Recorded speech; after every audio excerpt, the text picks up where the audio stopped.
32 misolga keldik shunday qilib. 32 misol. Bizdan f j1 ni so'rabdi. Qo'shilgan j f minus 1 5 ni so'rabdi. Doimiy takrorlab yurmagan kishi bu testda ancha qiynalib qolishi aniqda.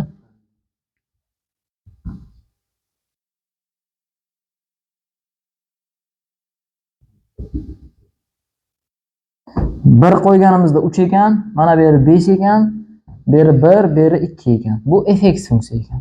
Tushunarli? Grafik funksiya fx niki. Keyingisida gx ni grafikini beryapti. Gx ni grafigi mana bunday o'tar ekan. Minus 1 ekan. Ox yo'qini 1 nuqtada kesib o'tar ekan. 2 qo'ygan vaqtimizda 3 bo'lar ekan. 3 qo'ygan vaqtimizda esa 5 bo'lar ekan. Va bu gx funksiya ekan. Tushunarlimi? Shu yerda mana shu ma'lumot topish kerak. Bu juda ham muhim mavzu. Bunaqa misollar kelar edi, hozir ham albatta keladi. Xo'sh. J1 ni topaylik birinchi. Ya'ni ichkarisidan boshlaymiz so'zlashtirishni. J1 degani x ni o'rniga 1 qo'ysam necha qiymat qabul qiladi? Y 0. Ox yo'qda y 0 da. Demak bu f0 bo'lib qoladi, tushunasizmi? f0. Endi x ni o'rniga 0 qo'ysam, x ni o'rniga 0 qo'ysam necha chiqibdi? 5 chiqibdi. Demak fj1 5 ekan. Tushunarlimi? F ni teskarisiga 5 ni qo'ysam nima chiqadi? Men o'rgatuvdimki, funksiyani teskarisiga 5 ni qo'ysam qanaqadir a javob chiqayotgan bo'lsa, o'ziga a ni qo'ysam 5 chiqishi kerak. Tushunasizmi? Endi savol. F funksiyani javobi qachon 5 bo'lgan? F funksiyani javobi 5 bo'lishi uchun x ni o'rniga necha qo'yish kerak? 0 qo'yish kerak. Demak a necha bo'lgan ekan? 0. Demak teskarisiga 5 ni qo'ysak javob nima ekan? 0 ekan. 0 ekan. Tushunarlimi? Demak bu yo'q 0 bo'layotgan bo'lsa j0 ni hisoblash kerak. j0 nechiga teng? X o'rniga 0 qo'ysam j nechini qabul qiladi? Nechini qabul qiladi? Minus 1 mana. O yer yo'qni kesib o'tgan nuqtasi. Javob 4. Shuni to'g'ri bilish kerak edi. Keyingisi 33. Fx funksiya barobar aslida bu yerda x kvadrat plus m minus 3 kara x qo'shilgan 9. Funksiya ox o'qining manfiy tomoniga urilib o'tadi. M nuqtaning qiymatini toping. Bu qanaqa funksiya bu? Kvadrat funksiyaning grafiki nimadan iborat bo'ladi? Shoh yuqoriga qaragan, pastga. Yuqoriga qaragan, demak parabolani uchi ox o'qini manfiy tarafiga urinar ekan. Ya'ni chizma mana bunday tartibda. Mana. Tushunasizmi? Ox yo'qni manfiy taraf degan mana bu yerda ox yo'q manfiy qiymatlar qabul qiladi, to'g'rimi? Bu taraf musbat. Manfiy tarafiga urilib o'tar ekan.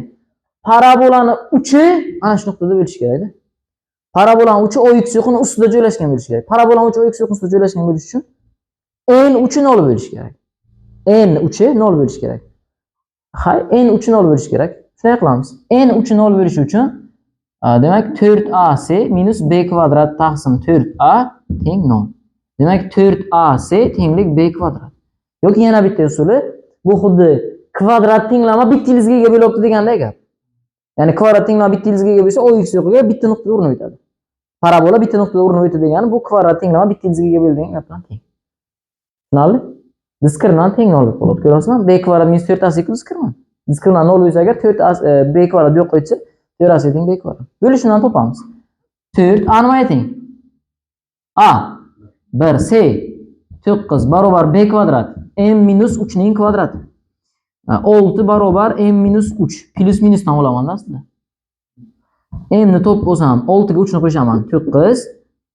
Keyin minus 6 ga 3 ni qo'shsam minus 3. To'g'rimi? Minus 3 ni qo'ysam agar x kvadrat minus 6x plus 9 bo'ladi. X kvadrat minus 6x plus 9 degani bu y barobar x minus 3 ning kvadratimi? Plus 0 chasi bor. Bu parabolani uchini koordinatalar 3 0. Bu musbat tarafga urinib o'tadi degani. Tushunasizmi? Bu musbat tarafga urinib o'tadi degani. 3 0 ga urinib o'tadi. Minus 9 ni qo'ysang agar x plus 3 ning kvadrati plus 0 chiqadi. Bu parabola uchun koordinata minus 3 0. Bu x yo'q, manfiy taraf ko'rinadi. Demak, m nechi berish kerak? M nechi berish kerak ekan? 9 berish kerak. Yo'q, yo'q. 9. Tushundingizmi? Tushunarlimi? Vaziyat qanaqa ekanligini ko'rdingizlar.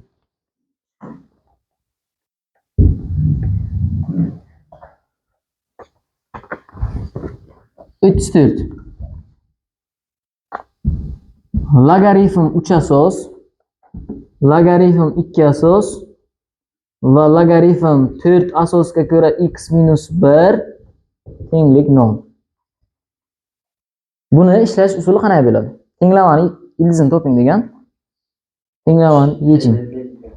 Yasha. Mana buni hammasini qanaqadir t deb o'ylasam, bu logaritm 3 asosga ko'ra t teng 0 bo'lib qolibdi. T nimaga teng bo'ladi? 1 ga teng bo'ladi. Endi bizlar t deb nima oldik? Logaritm 2 asosga ko'ra, endi ana bu yo'q qoladi-ku. Bu yo'qni a deb olaman.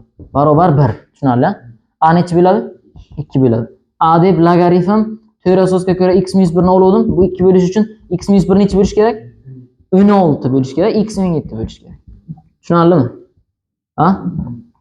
Qaysi javobda berilgan bu? A kalta berilibdi. Keyingisi 35. Logaritm 3 asosga ko'ra 1 minus 1 taqsim 2 plus logaritm yana 3 asos 1 minus 1 taqsim 3 plus yana logaritm 3 asos va hokazo ekan. Va hokazo plus logaritm 3 asos 1 minus 1 taqsim 27. Shuni qiymatini toping debdi. Demak, buni hisoblash uchun logaritm 3 asos, hammasi asos bir xil-ku. Agar asosi bir xil bo'lgan logaritmlar qo'shilsa, ularning yuqori qismlarini ko'paytirib bitta logaritm ostiga yozib qo'yish mumkin, to'g'rimi? Logaritm 3 asosga ko'ra hammasini yuqorisini ko'paytirib yozamizmi? Hammasini yuqorisini ko'paytirish davomida bularni birdaniga soddalashtiramiz. 1 taqsim 2 buning javobi 2 taqsim 3, keyingisi 3 taqsim 4 ko'paytirish va hokazo 26 taqsim 27. Bu biz o'rganganmiz. Qisqarib ketadi, maxsus kasr, to'g'rimi? Demak, logaritm 3 asosga ko'ra 1 taqsim 27 nechiga teng? Minus 3 ga teng. Tushunarlimi? Bular o'sha to'plam savollar edi bular ko'pisi. Xo'sh. Soatimiz necha bo'lgan? Qarab aytinglar-chi telefonlaringizdan bitta. 4 ta cosinus x minus sinus x taqsim 2 ta sinus x minus cosinus x barobar 1 taqsim 2. Bizga tangens x so'ragan. Tangens degani sinus bilan cosinus nisbat, to'g'rimi? Sinus x ni cosinus x ga nisbat. Biz bu misolni Usmonov algebra kitobida ko'rganmiz. Proporsiya qilamiz. Proporsiya qilamiz, sinus bilan cosinus bog'liqligini topib olamiz. 8 ta cosinus x minus 2 ta sinus x barobar 1 ga ko'paytirsak 2 ta sinus x minus cosinus x. Tushunarlimi? Siz avval biling maqsad nima? Maqsad tangens topish. Tangens topish uchun sinus bilan cosinus nisbat kerak. Shuning uchun proporsiya qilish kerak. Endi cosinus yo'q qo'ysa 9 ta cosinus x barobar 4 ta sinus x. Tangens paydo bo'lishi uchun cosinus mahrajga bo'lish kerak. Cosinus x ga bo'layveraman. Cosinus teng emas 0 degan shartni qo'yib, tushunarli? Bo'lib yuborsam 9 teng 4 ta sinus x taqsim cosinus x bo'ladimi? 4 ga bo'layveraman. 9 taqsim 4 teng nima bo'ladi? Tangens x bo'ladi. Tushunarlimi? Qaysi javobda bu?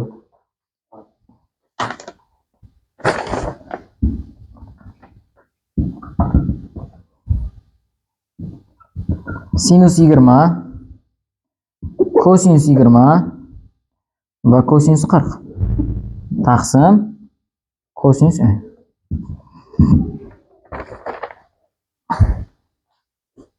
Bularning hammasi yuqorisini sinusga o'tkazib olamiz. Sinus 20 cosinus 40 gradus sinus necha gradusga teng? 50 gradusga teng, ha? Cosinus 20 sinus necha gradusga teng? 70 ga teng, ha? Ha, o'tkazib oling endi. Farqi yo'q. Sinus nechi? 70 taqsim cosinus 10. Sinus qarang.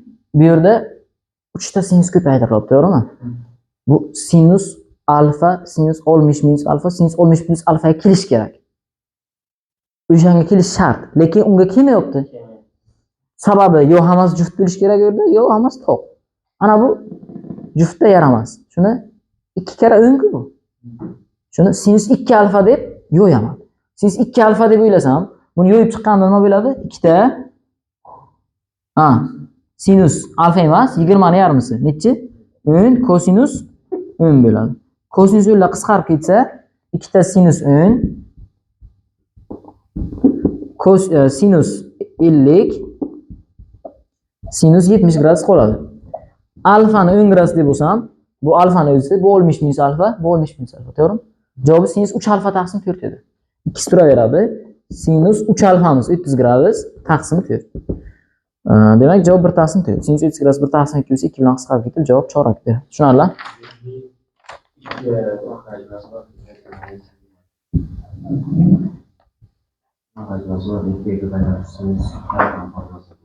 Bo'ladi unga.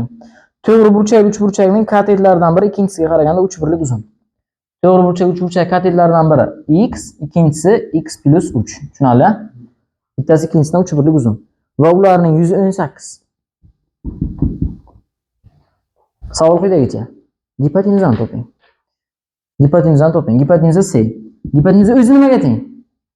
Katetlarni Pifagor qilingan, ya'ni katetlar kvadratlar yig'indisiga. X kvadrat x plus 3 ning kvadrati, to'g'rimi? Bo'ldi. Yuzamaga teng. Yuzamaga teng to'g'ri burchak yuzi. Katetlar ko'paytmasini yarmisi. X kare x plus 3 teng 36 deb yozsam bo'ladimi, qay? Ikkinchi sirasi ko'paytiraman, taqsim 2 cha. Endi ana buni soddalashtiraman. X kvadrat emas, 2x kvadrat plus 6x plus 9. To'g'rimi shu narsa? Ha. 2x ni chiqarib olaman. X kare x plus 3 manga bor-ku, nechi? 36. Mana shunaqa misol edi. Ya'ni x topilmaydi. X topib olsang irratsional. Demak, bu usuldan ketish xato edi. Bu yerda to'g'ridan-to'g'ri ifodani, ya'ni ifoda orqali ifodalab aytib qo'yish kerak. 36 kare 72, 72 ga 9 qo'shsak 81 bo'lsa, gipotenuza 9 ekan. Tushunarli? Savol ko'ryapsizmi? 39. Romni og'zaki savol. ABCD romni B burchagi 110. D uchidan BC va AB tomonlariga tushirilgan balandliklar orasidagi burchak toping. Xo'sh, B uchi bilan D uchi qarama-qarshi bo'ladimi? Ha? B bilan D qarama-qarshi ham bir-biriga. D ham o'tmas burchakda. O'tmas burchakdan chiqarilgan balandliklar orasidagi burchak parallelogram yoki romda o'tmas burchakdan chiqarilgan balandlik orasidagi parallelogramni yo romni o'zini o'tkir burchakka teng edi. Agar o'tmas burchak 110 bo'lsa, o'tkir nechi? 70. Bo'ldi, javob chiqdi. A javob. 39. Tushunarlimi? Bo'ladi. Keyingisi 40. Diagonallari 40-misol. E'tibor qilamiz. 40-misol. Diagonallardan biri 6, ikkinchi diagonali 8. Romni balandligini toping. Diagonallar berilgansa balandlik topish formulas D1 D2 taqsim ildiz D1 kvadrat ildiz D2 kvadrat. Mavzu daftarida turibdi, bu isbotlab berganman, to'g'rimi? Javob 4 o'yinda 8 chiqadi. Hisoblab ko'rasiz, 4 o'yinda 8 chiqadi. B kaldi. Tushunarli? Mavzu daftarida tayyor narsani yo'lda bajarib biling. Va nihoyat asosiy bo'lgan qiyin savollarga keldik. Soatimizni aytaveramiz. 41 misolga kelamiz. Yaxshi. 41-misol. Xo'sh, bular tushunarli hammasi? Doskani o'chiraman. Ana bu, ya'ni shu doskadagi misollar hammasi oson va mavzularga aloqador bo'lgan, o'tilgan, hammasi o'tilgan o'zim olganda. Ya'ni sodda misollar edi.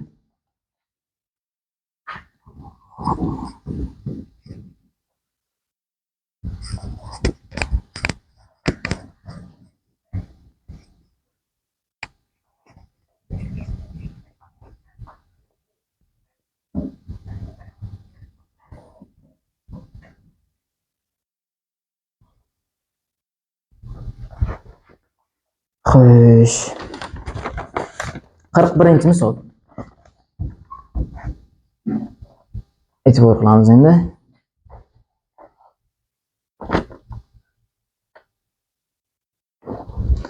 ABC muntazam uchburchakka ichga aylanib chizilgan. Birinchi rasmini chizib beraman.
Demak, ABC muntazam uchburchak. Bu ham Diyor, Izzat, Nilufar xuddi shunday 8-sinf olimpiadasiga tushgan. Tasima olimpiadasi bo'ldi, o'tgan yilgisi bu. O'tgan yilgisiga tushgan savollar bu. Xo'sh. Muntazam uchburchak, demak, unga ichki chizilgan aylanaga va uchburchak tomonlariga urinuvchi kichkina aylanalar chizilgan. Kichkina aylanachalar o'zaro teng. Uchburchak tomoni 18. Bo'yalgan yuzani topgan. Bo'yalgan yuzani topish uchun nima qilish kerak? Birinchi shundan boshlaylik. Bo'yalgan yuzani topish uchun muntazam uchburchakning yuzidan bitta katta doiraning yuzini doira deymiz endi. Aylana deyolmaymiz. Yuza bor o'zi. Bitta doiraning yuzini va 3 ta kichkina doirachalarning yuzini ayirib tashlash kerak. Bo'ldi. Demak, bo'yalgan yuzda tenglik so'roq. Mana buni katta radius deb belgilab olamiz. Katta radius topish umuman muammo emas. Katta radius topish umuman muammo emas. Qanday qilib? Katta radius muntazam uchburchakka ichki chizilgan aylana radius. To'g'rimi? Muntazam uchburchakka chizilgan aylana A taqsim kichkina radius deb belgilaylik yoki R1 deb belgilaylik. A taqsim 2 ildizda 3 edi. Ya'ni A uchburchak tomoni bo'lsa. 18 ni 2 ildizda 3 ga bo'lsak, 3 ildizda 3 bo'ladimi? Bo'ldi, 3 chiqdi bu. Hamma gap kichkina radiuslarni topishda endi. Kichkina radiuslarni qanday qilib topsa bo'ladi? Kichkina radiuslarni qanday qilib topsa bo'ladi? Xo'sh, ana bunisidan bajaramiz mayli. Mana bu aylana markazchasi desam, bilam shunday. Aylana markazchasi desam, xo'sh, aylana markazidan uchburchak uchiga qarab chiziq o'tkazganingizda bu aylanani teng o'rtasidan o'tuvchi kesuvchi vazifasini bajaradimi? Va aylana o'tganda aytdimki, aylana markazidan o'tuvchi kesuvchi bissektorsi ham bo'ladi dedim. Bu ikkalasi urinma, to'g'rimi? Bu ikkalasi urinma. Xo'sh, demak, bu aniq bissektor esa. Mana bu bizga o'sha kichkina radiuscha. Tushunarli? Kichkina radiuscha. Bu urinish nuqtasiga o'tkazilgan radius. O'zaro perpendikulyar, to'g'rimi? Perpendikulyar bo'ladi. Xo'sh, bu necha gradus bo'lib demak? 30. 30 gradus qarshisidagi katet gipotenuzani yarmisi, to'g'rimi? Mana bu 30 bo'layotgan bo'lsa, 30 gradus qarshisidagi katet gipotenuzasi, demak gipotenuz necha? 2. O'zi ana beracha radius. Demak, bu yog'i ham radius bo'lgan. Tushunarli? Mana bu birinchi marta kesgangacha bo'lgan masofa ham radius, o'zi bu ham radius. Ikkita radius bo'lgan shu narsa kelib chiqdi. Endi buni davom ettirsam, bissektor esa, to'g'rimi? Uchburchak uchun bissektor esa bo'lib chiqibdimi? Muntazam uchburchakni bissektor esa mediana balandligi hammasi bitta chiziqmi? Demak, buni davom ettirsam agar katta aylananing markazidan o'tadi va balandligi ham bo'lib biladi bu. Balandligi ham bo'lib biladi, mediana ham bissektor ham bo'lib biladi. Xo'sh. Bu ham kichkina radiusga teng mana bergacha masofa. Bu yog'i katta radius, ya'ni 6 ildizda 3, diametr 6 ildizda 3. To'g'rimi? Shunda uchburchagimning balandligi h 3r plus 6 ildizda 3 ga teng bo'lmayaptimi? 3r plus 6 ildizda 3 ga teng bo'lyaptimi? Balandlik topish formulasi nima edi muntazam uchburchakda? Ildizda 3 taqsim 2a. Oddiy formulani yodlash kerak. A 18.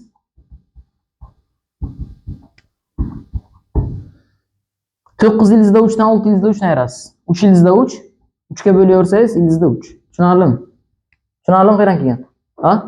Ha. Radiuslar topildi. Eng asosiy maqsadimiz radiuslarni topish edi. Chunki doiralarning yuzini topishimiz bizga radius kerak. Radiusni esa ishlab bo'lmaydi. Endi bu yerga yuzani topamiz. Birinchi ish edi, ikkinchi ish edi, uchinchi ish. Bu yerga yuzani topish uchun muntazam uchburchak yuzidan ildizda 3 taqsim 4 18 ni kvadratidan pi kara katta radiusning kvadratini, ya'ni katta doira yuzi 27 bo'ladi va ayirib tashlaymiz 3 ta pi kara kichkina radiusning kvadrati. 3 ni ayirib tashlaymiz. Tushunarlimi? Ha? Demak, bu unga 4 bor 18 kvadratning ichida. 4 bilan 4 qisqarib ketsa 9 kara 9 qolgan. 81 ildizda 3. Hech qachon vaqtingizni ketkizmang, vaqtingizni behuda sarflamang. Bu 2 kara 9 ning 2 ni kvadrati 9 ni kvadrat ketdi. Hisoblaydi bir xil 324 ning yana qayt 4 ga bo'ladi. Ahmoqchilik bu narsa. Vaqtni bekorga sarflash. Minus 27 9 36 pi. Tushunarlimi? Qiyin ekan. Umuman qiyin emas. Faqatgina bir ikkita mayda-mayda qoidachalarni bilsangiz bo'ladi. Tushunarli? Tushunarlimi hammaga? Qaysi javob deydi shu?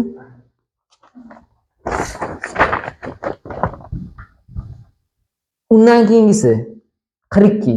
Eng qizig'i bu misollarning hammasi IDC kitobga bor. Geometriya kitobi olasizlar-ku. Test kitobini ishlaymizmi-ku? O'shanda bor.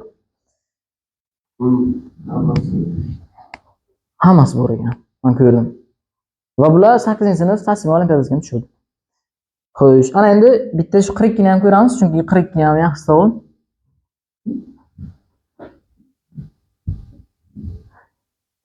A, B, C, D. Mana bu P nuqta.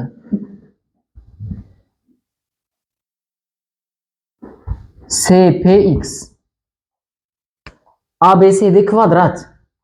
O'zidan kvadrat bo'lgandan keyin 4 ta tomon tengmi? Va bu 4 ta tomon aylana uchun nima vazifa bajaradi? Vatara. Teng vatarlar teng yo'ylarni to'lib turadi. Demak 360 gradus teng 4 ga bo'lingan, har bitta yo'y 90 gradusdan. Ana bu burchak uch bizga aniq. Necha gradus shu? Necha gradus? Har bitta yo'y 90 gradusdan ekan. Ana burchak necha gradus? 90 ga uni. Menga javob. Javob nechi? 135. Ya'ni o'zi tortib turgan yo'yni yarmisiga teng. 270 tortib turibdi. Yarmisi 135 bo'ladi. Tushunarlimi? AP 4, PD esa 502. PSK mavzuligiga topilsin deb. PSK mavzuligiga topilsin deb. Endi PSK mavzuligimizni topishga harakat qilib ko'ramiz. Qo'y. Birinchi o'rinda kvadratni tomonini topaylik. Kvadratni tomonini topaylik. Kvadrat tomonini topdik deylik.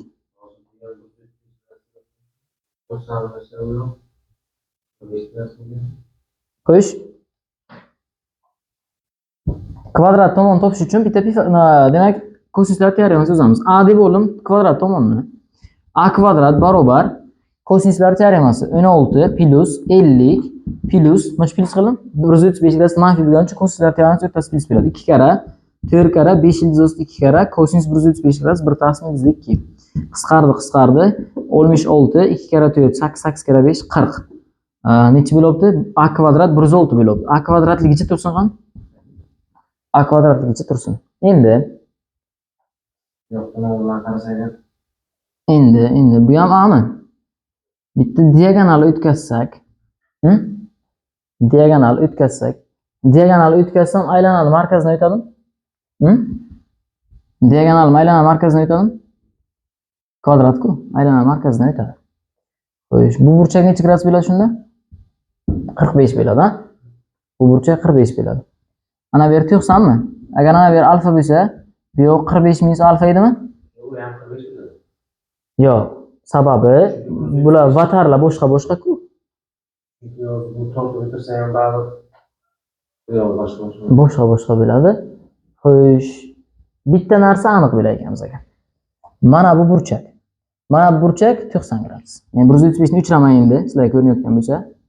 Mana burchak 90. Nima uchun 90? Chunki bu bilan bu tortib turgan mana ikkita vatarlar orasidagi burchak 180 gradus, ya'ni yarim doirani tortib turibdi, to'g'rimi? 180 gradus tortib turibdi, ko'ryapsizlarmi mana? 180 gradus tortib turgan bo'lsa, bu necha gradus bo'ladi? 90 bo'ladi. Ya'ni o'zi tortib turgan yarim edi. Pifagor x ni kvadratiga 4 ni kvadratini qo'shsam, diagonalni kvadratini berish kerak. Qo'yish. Birinchi ish edi, ikkinchi ish. 4 ni kvadrat 16 ga x ni kvadratini qo'shsak, diagonalni kvadrat diagonal 2ta kvadrat, ya'ni ildizda 2a edi. Endi bizga ildizda 2a emas, bu ildizda 2a desa agar, qo'yish 2ta kvadrat bo'ladimi endi bu? 2ta a kvadrat bo'ladi. A kvadrat o'zi 106 ga teng. 212. X kvadrat teng 212 dan 16 ni ayirib tashlasam, 196 mi? 14 degan javob chiqadi. Tushunarlimi? Bu ham demak qiyin emas ekan, o'zi oson savol ekan. Javob C. Tushunarli hammaga? Hammaga tushunarli bo'ldimi? 43 gacha yetib keldik. 43 gacha yetib keldik. 43 gacha mana tahlilni ko'rdik. Obyektdan keyin kech qolmaymiz darsga. Tushunarli?